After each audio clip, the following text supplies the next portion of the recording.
al 2 de julio en el Teatro Finisterra. Estamos acá en el estudio con Alejandra Oviedo. ¿Cómo estás, Alejandra? Muy bien, gracias. Y estoy particularmente feliz de tener a Felipe Cepeda acá al lado mío, porque lo he entrevistado tanto por Zoom. Sí, verdad. Muchas gracias. Usted creo que te he entrevistado por casi todas las obras que has hecho en los últimos años. Puede ser, pero ya había venido acá a Radio Universidad de Chile también. Sí, pues sí, pero han pasado un par de años de Zoom mismo. Y cosas así. No, y después como que nosotros igual nos quedamos como en modo Zoom un rato, lo que está bueno porque nos permite conversar con gente que está fuera de Santiago, que no está en condiciones de poder venir a la radio por distintas razones, pero no hay nada como poder encontrarse, y eso también tiene que ver con el teatro, ¿eh? No hay nada como la experiencia única de lo que sucede en sala, y esta sensación de que uno está en comunión, ¿no? Y le están pasando a todos cosas, y a ustedes también. Cada vez que están poniendo ahí en tabla una obra. En este caso, Como si pasara un tren, de la dramaturga argentina Lorena Romanín, dirigida por Bárbara Ruiz Tagle, y voy a hacer aquí un resumen, ¿no?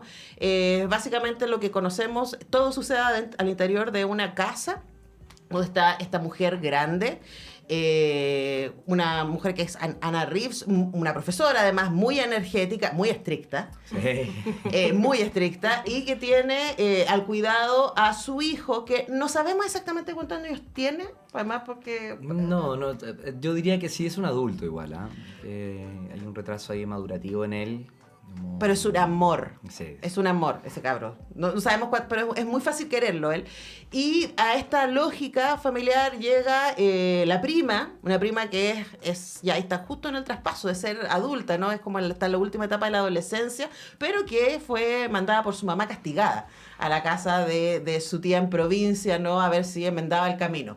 Esa es más o menos la escena. Y la llegada de esta prima un poco como que de alguna manera evidencia las lógicas al interior de este hogar, y también puede desafiar, en el mejor sentido de la palabra, a estos personajes. Preguntarte primero, Alejandra, por ¿qué fue lo que te apeló de esta obra que quisiste sumarte? Así, sinceramente, tiene que ver con el grupo humano. Yo había razón. Sí. Yo había trabajado con la Bárbara hace 4 años atrás, con Mi hijo camina solo un poco más lento, y habíamos tenido una comunión o un encuentro entre las dos muy fuerte. Entonces, cuando me llamó nuevamente, yo quería volver a trabajar con ella, sí o sí. Y además me contó que el personaje de Juan Ignacio lo iba a hacer Felipe, que es un gran amigo mío.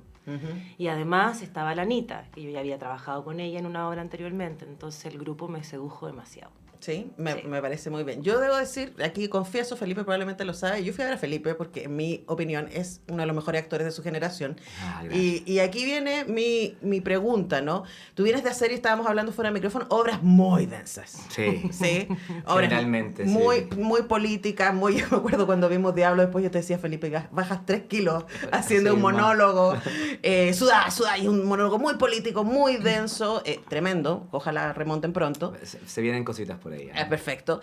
Y pasar de ese tono, que es muy político, muy in your face, a esto que es una dulzura. Y no quiero que sea una dulzura que piensen que es una obra naïve, no lo es. Es una obra muy accesible, es muy dulce, pero también es una obra que apela a básicamente cómo nos vinculamos, ¿no? Entonces, preguntarte para ti cómo ese cambio de tono, cómo ha sido esa experiencia. Sí, sabes que fue bien particular, porque al momento que la Bárbara me invita al trabajo, bueno, yo también encantado de trabajar con la Ale, hemos trabajado ya el otro día, sacábamos la cuenta más o menos en 4 horas de teatro juntos, y trabajar con la Anita también ha sido un lujo, pero me enfrenté a mi infancia un poco, ¿no? Como que la Bárbara empezó a hincar el diente ahí, ¿no? Como de qué manera poder empezar a construir este personaje desde algunos recuerdos que yo más o menos tenía borrados desde niño. Empecé a buscar fotos por ahí, conductas, gestos, frases que hacía con mi mamá, con mi familia, y fue un desafío, en verdad, porque ella me hizo tocar otras teclas de la actuación también. Me llevó a espacios mucho más tranquilos. Igual sigo sudando, ¿no? igual hay un sudor que es constante. Porque no se queda quieto. Claro, no se queda quieto, pero igual está mucho más tranquilo, y a nivel emocional es un volcancito que está adentro ahí a punto de estallar, sobre todo después de la llegada de esta prima, que desencadena un poco estos deseos que Juan Ignacio tenía y los viene a poner sobre la mesa. Entonces, fue un trabajo muy, muy interesante también desde el cuerpo, pero sin tampoco grandes referencias. La Bárbara nos pidió que trabajáramos desde nosotros mismos y no buscar la copia de la película o tampoco meternos tanto a investigar sobre qué tipo de trastorno puede tener el personaje, sino que encontrar mi propio trastorno como actor. Ahora, una pregunta para ambos, ¿no? Trabajar con Anita Reeves. No, no, es lo máximo. Es muy generosa la Anita. Entonces eso te permite aprender mucho porque ella está siempre contando su experiencia y cómo ella resuelve las cosas. Entonces uno aprende. Ella es generosa para actuar, para dar, para contar, para acercarse al trabajo, para actuar con ella. Entonces yo creo que la generosidad es algo que a mí me ha impresionado mucho de una actriz con su trayectoria. Que creo que no todas son así. Me ha tocado, no voy a decir nombres, pero es distinto. No es necesario. No es necesario, es distinto. Ella es muy... se pone en el mismo lugar que todos y todas. Se entrega igual que todos y todas. Entonces es bien conmovedor cómo ella se enfrenta al trabajo. Me ha enseñado mucho. Sí, yo le decía otra vez a la Anita que actuar con un patrimonio del teatro un poco, ¿no? Sí, sin duda. Entonces siempre tiene una palabra, siempre tiene algo que decir. A mí me fascinaba llegar a los ensayos y que llegaba con una energía de también, más allá de querer enfrentarnos a la obra y de querer trabajar y ensayar la escena, también quería conversar, ¿cachai? Entonces eso me parecía que era muy atractivo, contar su experiencia, hablar sobre lo que estaba haciendo, porque aparte ella es decana del UNIAC, entonces también se relaciona a las escuelas de teatro. Nosotros también con Alejandra también hacemos clases. Entonces también conversamos también sobre los estudiantes, la estrategia. Y trabaja, pero trabaja más que cualquiera de nosotros. Lo sé. Me la he encontrado en la academia también de arte. Claro, de Bellas Artes. Sí, está ahí muy metida. Y yo me acordaba cuando la veía que hace años atrás en el Festival de Cine de Mujeres que yo dirigía, entonces hicimos para el catálogo una serie de fotos de desnudos de actrices. Y Anita fue una de las actrices. Y a mí me impactaba tanto que eran fotos muy bellas, además con textos encima, ¿no? Como un poco desafiando también los mandatos sobre las mujeres. Y yo pensaba también esta curiosidad de decir, quiero ir a hacer otros personajes, quiero meterme, quiero trabajar con gente más joven, quiero estar constantemente haciendo cosas. Eso contrastado con el personaje de Anita, que es el personaje que ella hace en la obra, es una persona que no quiere que le toquen el mundo. Exacto. O sea, ella de alguna manera, y no de una manera perversa, pero uno la puede entender, no quiere que su hijo crezca, tampoco. Porque este mundo que ella tiene armado está bastante bien armado. Y cualquier cosa que lo movilice pone en riesgo su orden, pone en riesgo la vida de su hijo, que él siente que no está preparado para el mundo, etcétera. Y me parece que también es una reflexión súper bonita. No sé cómo han estado conversando respecto a qué es lo que les gustaría que la obra dijera. O las invitaciones. Yo sé que las obras siempre como que son vividas de manera distinta por cada espectadora. Sí, yo creo que... Bueno, yo creo que la llegada fundamentalmente de la prima, de Valeria, llega a desordenar un poco este universo, este mundo que tiene Susana con Juan Ignacio. Y llega a desviar un poco sus propios objetivos, ¿no? Pero también... creo que ayuda a ese personaje a darse cuenta, de decir, parece que ya es momento de ceder o dar un paso al costado y empezar a darle un poco más de independencia también a este hijo, y empezar a escucharlo un poco más, ¿no? Como que también tú hablas, yo creo que el personaje de Susana responde también a una generación. Sí. Y a esa generación de decir, no, esto es así porque yo lo digo y esto lo vengo porque yo soy mejor. Claro, y lo vengo haciendo hace 20, 25, 35 años y tú no me vas a venir a decir a mí lo que es correcto y lo que no. Y ese es, creo que, uno de los debates que empieza a aparecer ahí también al interior de la obra, que para mí es fundamental, sobre todo te lo digo desde el lugar de Juan Ignacio, que le viene a aparecer una luz. Para mí Valeria significa el tren un poco, ¿no? Es como esa luz de tren que me empieza a iluminar constantemente y que lleva a Juan Ignacio de cierta manera a darse cuenta de decir, tengo deseos también, quiero cumplir mis propios sueños. ¿Sí? Y cuando se los expone a su madre, yo creo que ahí es cuando ella hace un paralelo y dice, chuta, parece que aquí algo le está sucediendo a este hijo que yo no me estoy dando cuenta. Ujú. Ahora, la persecución del deseo, incluso cuando el resultado no es el esperado. Claro. Creo que, no les vamos a hacer el spoiler, pero creo que es importante también eso, de decir, bueno, pero uno tiene que cruzar la línea del tren, Claro. finalmente, ¿no? Mirar para los dos lados, pero aún así Exacto. hacerlo con cuidado, pero darle. Pero uno tiene que cruzar. ¿Qué sientes tú que has aprendido, Alejandra, haciendo la obra? Voy a ser de nuevo reiterativa, pero es el sábado y el domingo que tuvimos funciones particularmente bonitas, creo yo, cuando ya pasa el estreno Uh-huh. y las cosas se cuajan mejor. Algunas personas me dijeron que era realmente entrañable ver cómo personas en escena se querían y se afectaban desde los sentimientos. Uh-huh. No tanto desde una cosa actoral, no sé, virtuosa, sino que lo más importante de la obra son las relaciones personales, cómo se tocan, cómo se miran, cómo se afectan.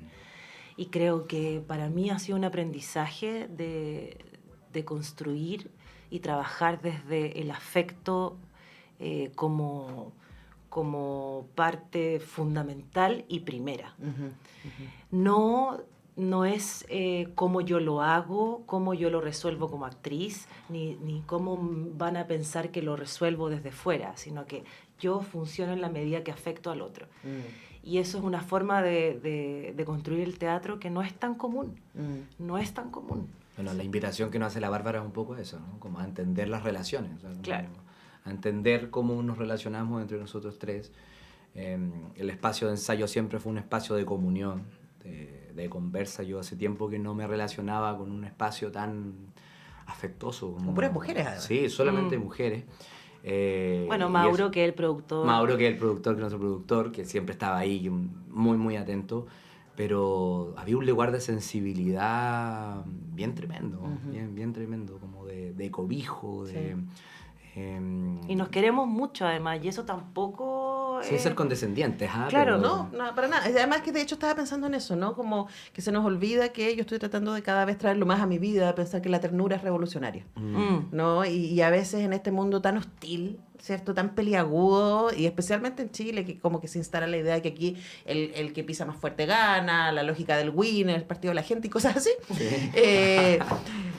Aparece, de repente se nos olvida que construyendo desde el amor, aunque sea más lento, aunque parezca un poco inocentón, aunque puedan decirte nada, pero finalmente igual se llega más lejos, se llega más Exacto. profundo también, ¿no?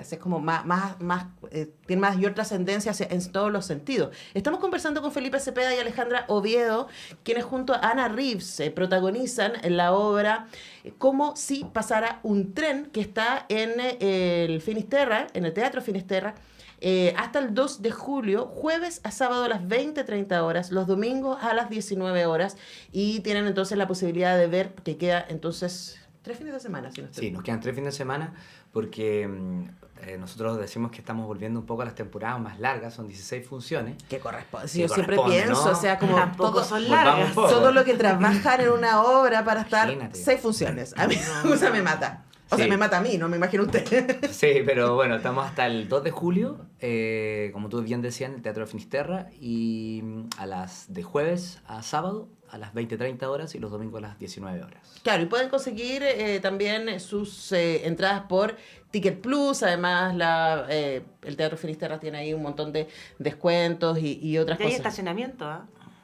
Ah, mira, que como aquí está el barrio uno se va caminando. Además está Claro. muy bien ubicado. Pedro Valdivia Sí. con poco. Muy con bien ubicado. Pucuro. Metro Inés de Suárez. Y el lindo además teatro. Es Qué bonito. Sí, es una- cómodo, el teatro está calentito para estos días fríos que se nos vienen, así Sí. que lo La esperamos silla es con cómoda. mucho cariño y amor, y un teatro que está absolutamente acondicionado para los espectadores. Ahora para cerrar, hay una cosa que me llamó la atención de la obra que tiene que ver con su atemporalidad, porque uno podría decir, estas señoras ya no existen, pero es una señora de provincia. Exacto. Y además yo insisto, a veces uno le pasa, y si no veamos lo que nos pasó con las elecciones, ¿no?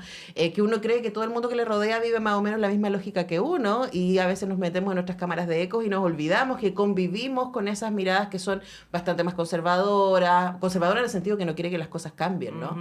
Sí. Y excepto por una referencia pop que está muy presente en la obra, que sitúa la televisión en los principios de los 90, el resto uno diría esto podría pasar hoy día, ¿no? Y preguntarles también respecto a eso, ¿por qué ¿Cómo si pasara en tren les parece que es una obra contingente para el Chile de hoy día? Yo creo que es una obra que sin duda, lo que te decía anteriormente, mezcla estas generaciones un poco y coloca también en el péndulo un poco a Juan Ignacio, que a muchas veces dentro de la generación de Anita o del personaje de Susana, ese personaje que esas generaciones a veces escondían o no querían ver. Uh-huh. Y aparece este otro personaje que entra a decirle: tía, las cosas afuera están cambiando, afuera hay un sol tremendo, Juan Ignacio perfectamente podría tomar un tren y no le va a suceder absolutamente nada. Yo creo que es una obra que entra en comunión y entra en diálogo. Y hay una cosa que ha sido bien maravillosa que ha ocurrido últimamente en estas 4 últimas funciones, que había una mezcla generacional también en el espectador. ¿Sí? Que es como, viene generación también a ver a la Anita, viene una generación que a mí me va a ver a la Ale, gente que me va a ver a mí, que es de distintos rangos etarios, y creo que eso ayuda a que una obra que entre en diálogo, sobre todo con el espectador y con estas nuevas generaciones. Era lo que hablábamos también, que es una obra de un rango etario o de una posibilidad de que lo vea mucha gente, no es esta como obra de nicho, y eso es muy interesante. Puede ir cualquier persona. No, y de hecho también es eso, ¿no? Necesitamos ese diálogo intergeneracional, ese diálogo con gente que piensa distinto a nosotros y, como tú dices, pensarlos desde el afecto, en la lógica del que los afectos afectan, pero primero tenemos que vincularnos y mirar al otro honestamente y decirle: ya te cacho de dónde estáis hablando, ¿no? Exacto. Y ahí recién podemos empezar a hacer el diálogo. Por eso les dejamos invitados, de verdad. Yo salí así como con el corazón calentito, de ver como si pasara un tren, así que se las dejamos muy, muy recomendadas hasta el 2 de julio, pero apúrense, traten de ir prontito, vale mucho la pena ir a darse una vuelta ahí al Teatro Finisterra. Jueves a sábado a las 20:30 horas y domingo a las 19 horas. Alejandra Oviedo, Felipe Cepeda, muchas gracias a los dos. Gracias a ti y a ustedes. Gracias por la invitación. A todas. Nosotros vamos a la música, a la pausa y ya regresamos.